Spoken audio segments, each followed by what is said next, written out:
As the sun rises over the tragic incident that took place in George, the focus now is shifting from a rescue to a recovery mission. More than 48 hours have passed, well over 50 actually, since the incident occurred. Despite the tireless efforts of more than 200 emergency workers, the death toll still stands at 8, with around 38 people yet to be found. SABC News reporter Lwando Nomoyi is part of our team, still watching developments close to the site. He joins us now live. And Lwando, that's the real concern now, isn't it? Certainly a somber state of affairs where you're at, given the fact that that 72-hour window before people ultimately are presumed dead is fast approaching. Well, indeed, Ayanda, it is fast approaching, as you've stated, that we are on hour 66 now of this search and rescue mission. So we are looming to that deadline in terms of international standards. Then it will turn into a search and recovery. But behind me, as you can see, they're using heavy machinery. So they've kind of upped the ante now, using, the bulldozers to try and remove these concrete slabs. You would understand that these people are pinned down close to over 3,000 tons of concrete. So it is quite a pressing situation and very critical to recover those. We've also seen the families, they've been here since Monday, and the frustration is there. We can see the frustration is there from the various family members, and some of them just trying to get some kind of solace. But we do also understand that later on today, Minister of Employment and Labour, Thulas Nxesi, will also come down to the province and brief the media, as we've seen his inspectors from the Department of Employment and Labour, crisscrossing the site as well. Ayanda. Perhaps you can take us through, Lwando, what we know to have taken place overnight. I mean, the figures from where we stand appear to have not changed much. 8 people still sadly found dead or declared dead.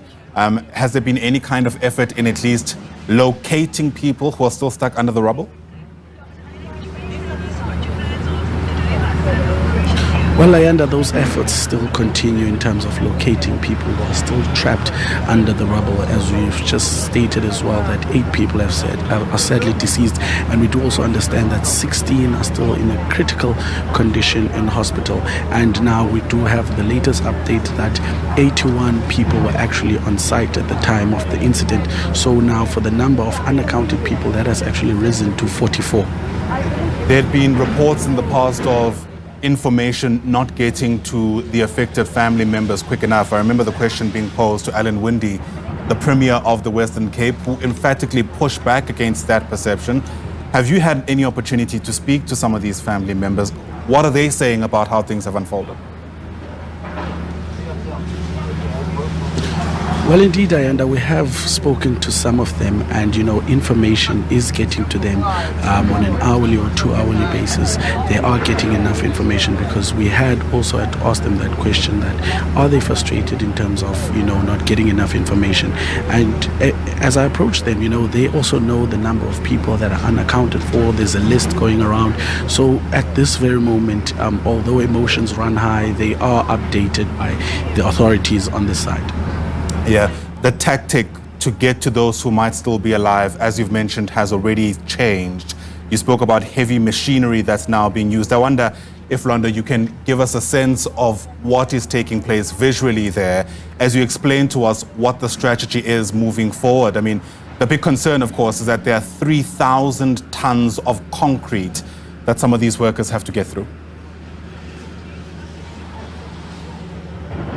No, most definitely, Ayanda, now they had to just up the ante, because you can see that it's no longer the use of conveyor belts or shovels.